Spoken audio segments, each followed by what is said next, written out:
Girl boss, girl boss, girl boss. On y arrive.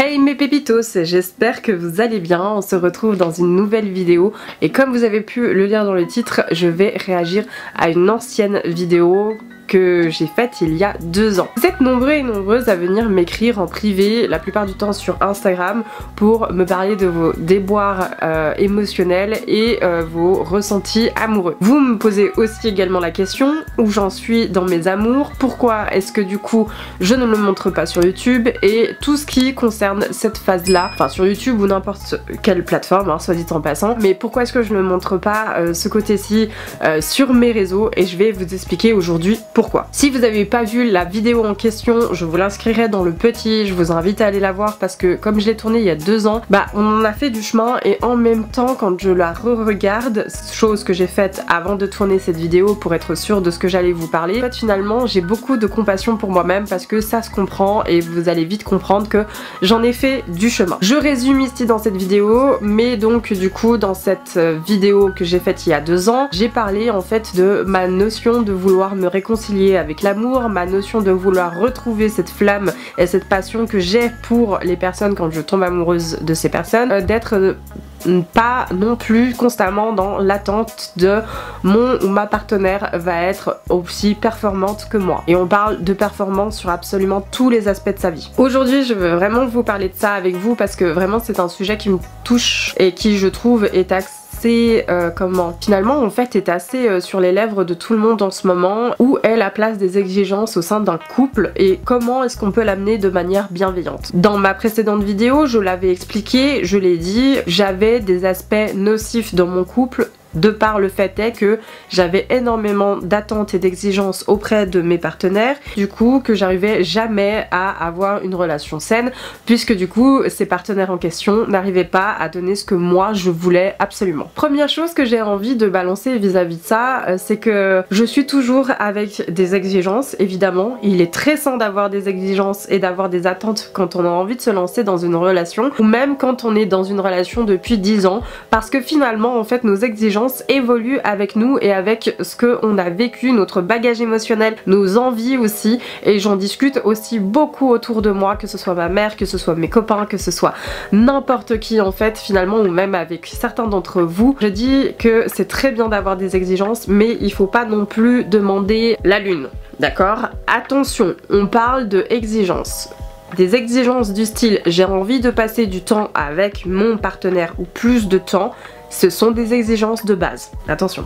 Si on parle de passer plus de temps parce que vous le voyez pas souvent, ou alors c'est peut-être vous êtes à relation à distance, etc. Vous avez envie d'être avec cette personne, c'est totalement normal, c'est de base. Je mets un petit disclaimer, il y a beaucoup d'entre vous qui pensent que c'est des exigences et que en fait ça sert à rien de demander à l'autre d'être entre guillemets une priorité. Sauf que ce que j'ai envie de vous dire, et c'est ce que j'apprends aussi à mes dépens, c'est que si la personne vous aime comme vous êtes, vous serez de toute manière une priorité. Point. Ça s'arrête là. La personne vous écoutera, fera en sorte aussi de vous convenir, aussi de se respecter dans ce que vous demandez et dans les attentes que vous lui demandez. Ça, c'est une relation saine, les copains. Encore une fois, ce que je veux dire, c'est qu'il y a des exigences de base et il y a des exigences qui sont nocives. Par exemple, si vous êtes une personne, admettons, possessive et très jalouse, si vous demandez par exemple à votre partenaire, parce que vous êtes une femme, qu'il n'aille pas parler à d'autres femmes, moi je trouve que c'est problématique et dans ce cas-là, je vous invite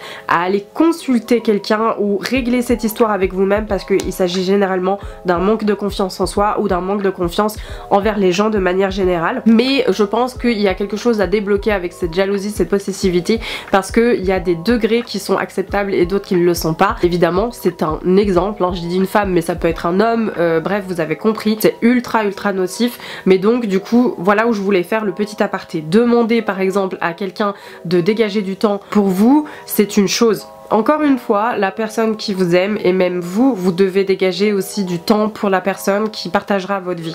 C'est quelque chose dans lequel je n'étais pas prête à faire des concessions moi-même, de dégager du temps pour cette personne parce que finalement en fait je m'attendais à avoir une relation parfaite telle que par exemple mon partenaire sera mon meilleur ami, donc forcément il va totalement comprendre que j'arriverai pas à lui dégager du temps, puisque de toute manière mes amis me surnomment Madame la Ministre parce que je suis toujours en mouvement, toujours en train de faire un truc, etc. Et donc je suis très prise. Je m'excuse si vous entendez ronfler, c'est normal, c'est Kugan qui est juste ici, il est en train de faire sa petite sieste de l'après-midi, je m'en excuse, mais bon, ça donne une petite ambiance quand même. Ce que je vois en fait finalement en regardant cette vidéo, c'est surtout une personne qui a été extrêmement blessée parce que je sais que moi je suis une personne très entière, je donne absolument tout, que ce soit dans mes amours ou dans mes amitiés, je suis quelqu'un qui a envie d'être présente, qui a envie de partager et qui essaie de se donner des priorités. Aujourd'hui j'essaie d'être beaucoup plus conciliante avec mes amis, c'est-à-dire que je leur libère aussi du temps parce qu'avant c'était eux qui me couraient après. Je trouvais ça pas hyper cool parce que c'est quelque chose qu'on m'a souvent reproché et que j'essayais de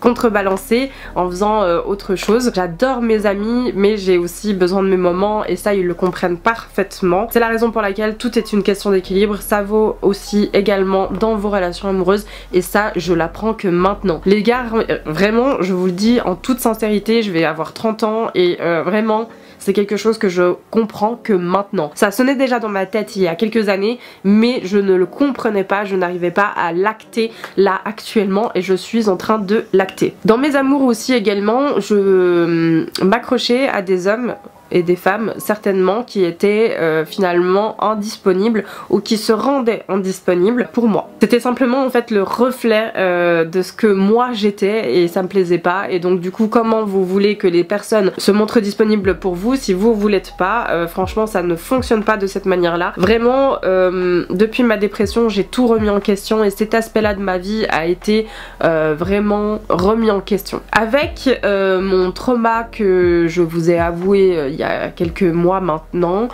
notamment sur les abus sexuels, sur les agressions, etc.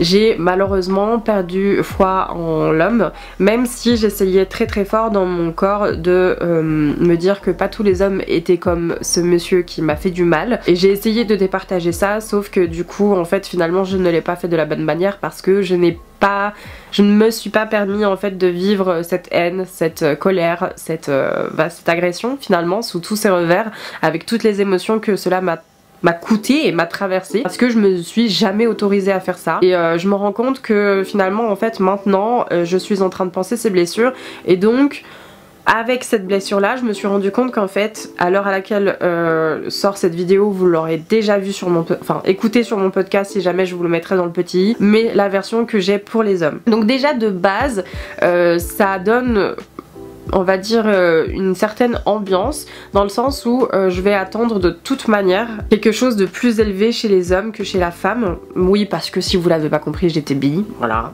enfin j'étais bi, je suis bi. Bref, dans cette vidéo aussi également, je vous parlais en fait de tous les aspects de l'amour et ce que j'ai envie, d'un amour romantique, d'un amour vrai, d'un amour qu'on voit comme dans les films. J'avoue, cet amour là romancé, c'est quelque chose que en fait tout le monde rêve, même si on n'a pas envie de se l'avouer, mais tout le monde rêve de ça, tout le monde rêve d'un amour aussi passionnel et aussi amoureux et aussi fusionnel que nous le montrent les films. Mais c'est pas toujours le reflet de la réalité, parce que la réalité, parfois ça nous fait des belles surprises, hein. Y a des amours comme ça qui sont incroyables. Je pense notamment à mes grands-parents qui se sont rencontrés en camp de vacances et qui se sont plus jamais quittés depuis là. C'est vraiment un amour que je trouve incroyablement romantique, et j'ai toujours vu mes grands-parents très amoureux, mon grand-père démontrer son amour pour ma grand-mère, et ça vraiment quand vous avez vu ça de vos propres yeux, évidemment que vous avez envie d'avoir la même chose, parce que c'est tellement beau et c'est tellement pur, on va dire ça comme ça, que du coup vous avez vraiment envie de le repartager. Donc oui, avec ces exigences comme celle-ci, de refléter un peu finalement toute cette ouais, on va dire tout ce côté romantique, tout ce côté histoire à l'eau de rose, où on a des relations qui durent dans le temps, etc. et puis qu'on n'arrête pas de nous rabâcher oui mais à l'époque les couples vivaient beaucoup plus longtemps. Non, Non, non, non, non, non. Moi je pense qu'il y en a, c'était par dépit, c'était pas les mêmes mentalités qu'aujourd'hui. Les femmes ne pouvaient pas partir de la même manière qu'aujourd'hui. Ça, j'en suis bien consciente. Ça ne veut pas dire qu'on jette les relations, ça veut simplement dire que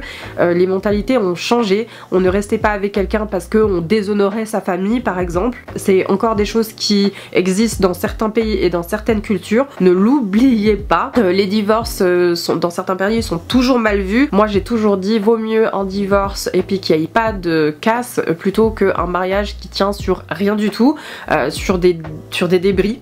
Voilà. Mais je pense que c'est juste parce que à l'époque les femmes ne pouvaient pas partir comme elles partent maintenant. Donc voilà, j'ai un regard beaucoup plus bienveillant envers cette vidéo, envers cette ancienne version de moi qui essayait simplement de penser ses blessures, de comprendre un petit peu d'où ça venait, de pourquoi avoir autant d'exigences. Je pense aussi finalement, d'un point de vue personnel, encore une fois, pas tout le monde est d'accord avec moi, mais quand vous êtes enfant issu de parents divorcés, je pense que vous avez juste pas envie en fait finalement de refléter cette même problématique. Évidemment je suis très contente que mes parents s'entendent mieux maintenant et puis ne s'entretuent pas, on est bien d'accord. Ce que je veux dire par là c'est que je pense que quand on a vécu ça, déjà ça nous donne une très mauvaise image de l'amour. On se dit que ça n'existe pas parce que si même nos parents arrivent à se divorcer, ben ça n'existe pas en fait, voilà. Et encore l'histoire de mes parents est vraiment très saine.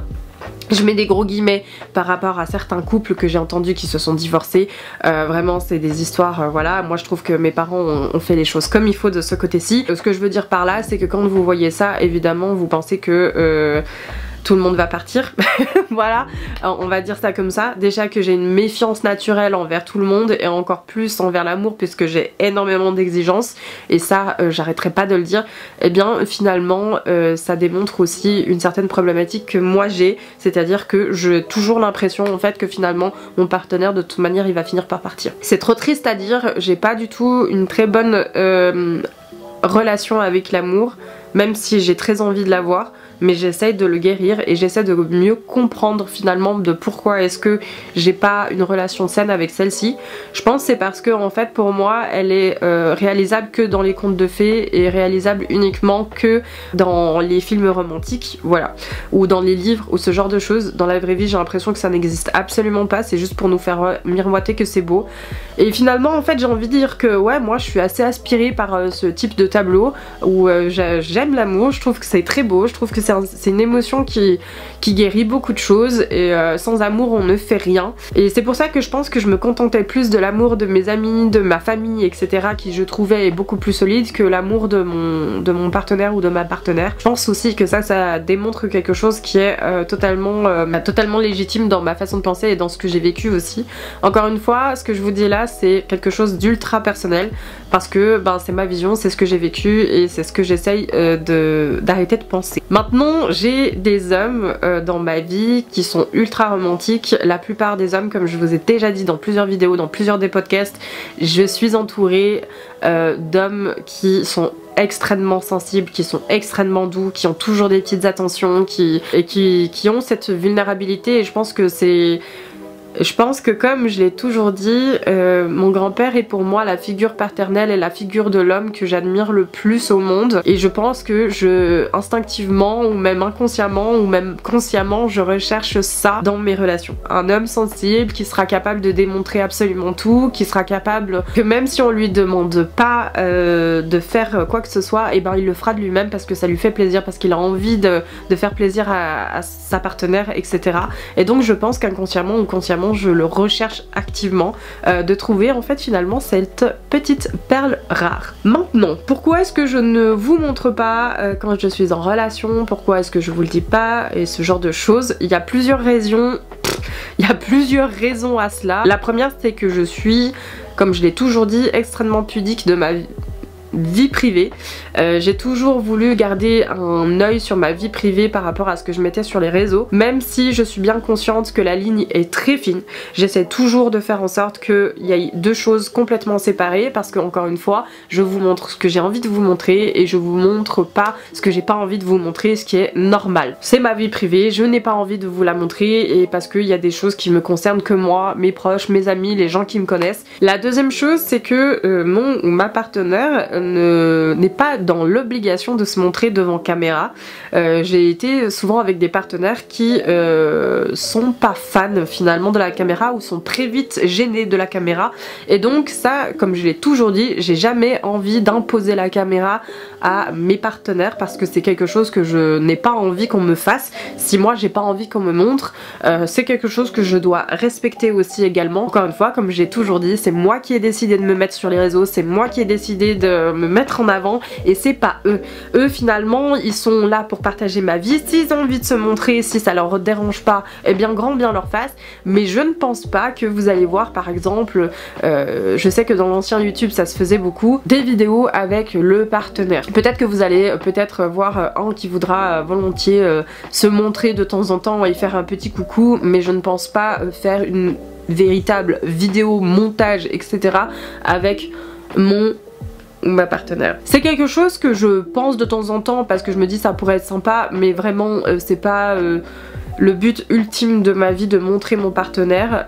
Non pas que j'en suis pas fière, pour beaucoup qui m'ont dit que je n'étais pas fière de mes partenaires, loin de là, c'est juste que moi je protège leur vie privée parce que encore une fois nous sommes sur internet. Je fais partie de cette génération où on n'a pas arrêté de me dire méfiez-vous de ce que vous mettez sur internet, attention, les gens regardent et les gens peuvent savoir. Maintenant, peut-être qu'un jour, encore une fois, quelqu'un qui partagera ma vie ne sera pas dérangé à ce que je montre un petit bout de lui ou d'elle, je dis lui mais d'elle, par exemple, hein, parce que hétéronormé, je pense que c'est un peu ça, on va dire yel. Voilà, si je montre un petit bout de sa personne sur internet, je ne pense pas que ça le dérangerait ou ça la dérangerait, mais encore une fois c'est plutôt moi qui ai envie de rester privée parce que je trouve que les amours un peu cachés comme ça, je mets des gros guillemets, où on ne montre pas toutes les phases, sont les meilleurs amours du monde. Quand on reste discret, c'est vraiment quelque chose que j'aime. Ça me botterait de ouf hein, de pouvoir faire des choses avec mon ou ma partenaire qui puisse comprendre qu'est-ce que je fais sur les réseaux, comment est-ce que je le mets, qui partage aussi un peu ma vie, etc. parce que ce n'est pas évident finalement de se montrer aux yeux du monde devant une caméra. Je pense aussi également que tout ce travail que je fais en amont, que ce soit avec mes thérapeutes, avec mes coachs, même les discussions à travers mon entourage, m'aide aussi également à décomplexer en fait finalement sur ce que j'attends et ce que j'ai envie de l'amour. J'ai toujours des exigences, si je n'ai pas d'exigences, je ne m'appelle pas Nisha. Voilà, j'ai plus envie de me lancer dans une relation de la même manière. J'ai vraiment envie d'avoir un amour qui soit vrai. J'ai vraiment envie d'avoir quelqu'un qui partagera cette optique de vouloir créer cet amour entre guillemets comme dans les films, parce que j'ai envie de le vivre au moins une fois. Et la dernière raison de pourquoi aussi je voulais réagir à cette vidéo aussi, et que je m'en rends bien compte qu'il y a 2-3 petits problèmes au sein de cette vidéo, c'est aussi également je pense même très fortement qu'il y a aussi un aspect de moi et de mes réflexions qui font que je suis une personne qui a envie de croire en l'amour mais qui n'y croit plus du tout. Voilà, elle a perdu cette petite flamme définitivement et elle essaye finalement de se la recréer avec elle-même sans forcément attendre que ce soit l'autre qui ravive cette petite flamme. Et j'ai envie de le vivre à 110%, je suis pas Scorpion pour rien, j'ai envie de vivre les choses à 110%, j'ai plus la place à me battre pour des broutilles, j'ai vraiment envie aussi d'une maturité dans mes relations qui a fait un level up phénoménal dans mes amitiés, avec mes proches aussi, et donc j'ai envie de le recréer au sein de ma relation. Et on va pas se mentir les amis, j'ai très peur de cet amour vrai parce que j'ai très peur aussi de me mettre à nu. Comme je vous l'ai dit, je suis une personne pudique et non pas seulement avec vous mais aussi avec mon entourage. Je mets beaucoup de temps à m'ouvrir, à me déverrouiller, à faire confiance, à balancer des anecdotes sur moi.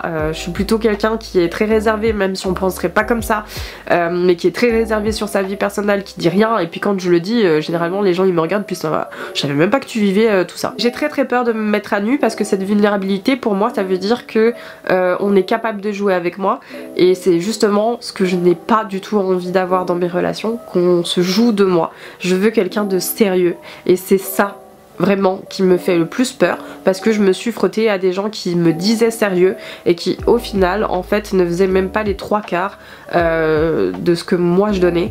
en tout cas de ce que j'attendais d'eux, et surtout en fait à un bout d'un moment je pense que cette exigence a finalement pesé sur mes couples, enfin sur toutes les relations que j'ai vécues. Je sais que vous avez vu, les vidéos ne sont plus disponibles, mais je sais que vous avez vu un de mes ex, et que je me souviens quand je me suis séparée de lui, j'ai reçu énormément de messages qui me disaient mais il est où, il fait quoi, pourquoi t'es un échec, etc.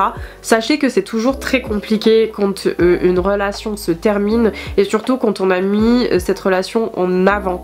Et c'est aussi pour ça finalement je pense que j'ai plus envie de revivre ça sur internet. C'est parce que cette relation, au moment où j'ai quitté Loïc, m'a fait mal, m'a fait extrêmement mal. J'étais dans une souffrance parce que ben oui, c'est un homme que j'ai aimé dans ma vie. Encore une fois, c'est juste parce que je n'avais plus du tout envie de vivre ça sur internet, et je me suis juré d'arrêter de faire ça. Alors maintenant, qu'est-ce que j'attends du coup finalement de ces relations amoureuses? Je vous ai parlé de ces exigences, je vous ai parlé de mes attentes, je vous ai parlé de ce que je voulais plus, mais alors qu'est-ce que j'attends de mon partenaire finalement? Et ça, vous êtes nombreux à me le poser comme question, c'est très drôle parce que je n'aurais jamais pensé que mes exigences pourraient susciter de la curiosité de la part de certains et certaines. Ça me fait très rire, mais pourquoi pas? Écoutez, je vais vous faire mon tableau des exigences de ce que je veux. Vous l'avez compris, je veux un amour vrai et un amour authentique, donc forcément je veux que cette personne soit en alignation avec ce que moi j'attends de l'amour. Si lui ne l'est pas en même temps que moi, enfin, si cette personne ne l'est pas dans la même vision que moi, ça ne matchera pas. Si on a la même envie et le même désir de la même relation, je pense que ça tient beaucoup mieux, même si au fil du temps, j'en suis bien consciente, ça peut changer, mais c'est toujours rectifiable, pardon. Si à la base les partenaires sont dans la même vision d'optique, les mêmes visions de vie, etc., je pense que ça match de toute manière. J'aime les personnes qui sont ouvertes d'esprit, et donc du coup j'ai besoin que mon partenaire ait une vision globale d'ouverture d'esprit à toute chose, à toute conversation, et à ce besoin de curiosité, parce que je le suis, et parce que en fait finalement si cette personne ne l'est pas, ou alors a trop peur du monde, ou a trop de trauma, c'est triste à dire, hein, c'est très péjoratif, mais à trop de trauma, je ne veux plus, pardon, porter le couple pour deux. Je suis patiente sur certaines choses, mais déjà si à la base je dois attendre 10 000 ans, c'est pas possible. Je peux pas faire un pas en avant, un pas en arrière, un pas en avant, un pas en arrière, c'est pas possible. Moi j'ai besoin d'avancer, et je pense que j'ai besoin d'un ou d'une partenaire qui partage cette vision là aussi, c'est de pouvoir avancer, même si ça veut dire que de temps en temps, par exemple, ça veut pas dire hein, que ça veut pas dire qu'on doit stagner, mais ça veut dire simplement qu'on ait envie d'évoluer constamment. Moi je suis une personne qui a vraiment envie d'évoluer parce que ben, j'ai envie d'être à mon maximum de ce que je peux être et de ce que je peux incarner et de ce que je peux donner, et donc du coup j'ai envie aussi que mon partenaire soit de la même manière, enfin pas de la même manière, mais qu'il le soit aussi dans sa vision globale de la vie, de vouloir évoluer, de pouvoir se changer, de pouvoir se métamorphoser, de se remettre en question, etc. Donc qu'il soit aussi dans ce mouvement continuel de la remise en question, on évolue, on essaye, on grandit, on mûrit, on s'assagit. Et donc du coup, si mon partenaire ou ma partenaire est comme ça, c'est le must du must, parce que vraiment, ce serait incroyable. Je suis une personne également très têtue, qui a des idées bien fixées, qui a du mal à faire certaines concessions, donc j'ai quand même besoin, je pense, d'un ou d'une partenaire qui saura communiquer de manière bienveillante et intelligente, parce que ben aussi c'est pour moi, c'est parce que j'ai envie de upgrader dans ma vie, de m'entourer de personnes comme ça. D'ailleurs ça se, on dirait pas comme ça mais ça se voit, enfin non on dirait pas comme ça, non c'est pas vrai, je sais pas si vous le voyez mais en tout cas ça se voit. J'ai vraiment besoin d'avoir un entourage qui va finalement me rendre, je sais pas, plus cultivée, plus intelligente, plus vraie, je sais pas comment vous expliquer ça, mais j'ai vraiment besoin que mon partenaire soit aussi dans la même mood et dans la même ligne que mes amis, parce que ben finalement en fait c'est pour ça que mes amis ça fonctionne et pas mes amours, enfin je suppose. Je suis dans cette recherche continuelle de vouloir évoluer. Ce qui revient à ce point final, c'est exprimer ses émotions, ses ressentis, ses attentes, la communication. Les gars, c'est la base de tout, la communication. Je sais, on n'arrêtera pas de le dire, mais vraiment moi j'ai besoin de communiquer et j'ai pas besoin qu'on soit dans cette susceptibilité, dans ce renfermement de la communication. C'est vraiment pour moi la communication, même si on n'est pas d'accord, même si on a des points de vue différents, même si on a des idées divergentes, c'est pas grave, mais juste on communique bien, même si chacun reste sur ses positions, légitimement qu'il a raison ou qu'elle a raison, c'est pas grave, mais juste communication. On respecte l'autre, ça veut dire qu'on comprend plus et à essayer d'amener les choses. Et de par cette communication, ça évite énormément de disputes, que même finalement si vous me dites mais Anisha, dans toute relation il y a des disputes, je suis totalement d'accord avec vous, mais moi je suis fatiguée des disputes, je vous avouerai, moi j'ai tendance à même les fuir parce que vraiment c'est une position sur laquelle en fait je ne suis pas du tout à l'aise. J'aime pouvoir discuter calmement des choses pour essayer de les régler et éviter justement ces fameuses disputes où ça part loin, et moins j'en fais mieux je me porte. Voilà, ça veut pas dire que je ne suis pas prête à brandir les armes si tout d'un coup il y en a une qui se présente devant moi, ça veut simplement dire que je veux les éviter parce que je n'ai plus envie et plus l'énergie à mettre dedans. Voilà, d'être avec un partenaire tout le temps en conflit, qui est tout le temps là buté, tout le temps têtu, et que moi je suis obligée constamment de lui dire non c'est pas ça, non c'est pas ça, non c'est pas ça. Vraiment moi ça me... Peut-être le dernier point que j'ai aussi envie de mettre dans mes exigences, c'est les relations longues. Moi je suis pro relations longues, j'aime pas du tout les relations courtes, j'en ai vécu une fois et vraiment c'est pas du tout ce qui m'intéresse. Même si je la regrette pas hein, cette relation en question, mais juste j'ai envie d'une relation longue. J'ai envie de cette relation longue parce que moi je suis quelqu'un qui aime, dans ma manière de vivre et parce que c'est mon caractère, me projeter dans le futur et dans quoi je me lance, parce que moi vivre au jour le jour c'est quelque chose qui m'insécurise. Tant que j'ai, encore une fois hein, c'est un problème de contrôle, mais tant que je sais où je vais, tant que je sais comment on va, etc, et bien du coup je suis une des personnes les plus apaisées de savoir que mon partenaire ou ma partenaire sera dans la capacité de dire ok on va aller loin, on va aller jusqu'au bout et peut-être jusqu'à la fin, qui sait. Écoutez mes petits pépitos, cette petite vidéo j'espère qu'elle vous aura plu, elle aura été un peu explicative.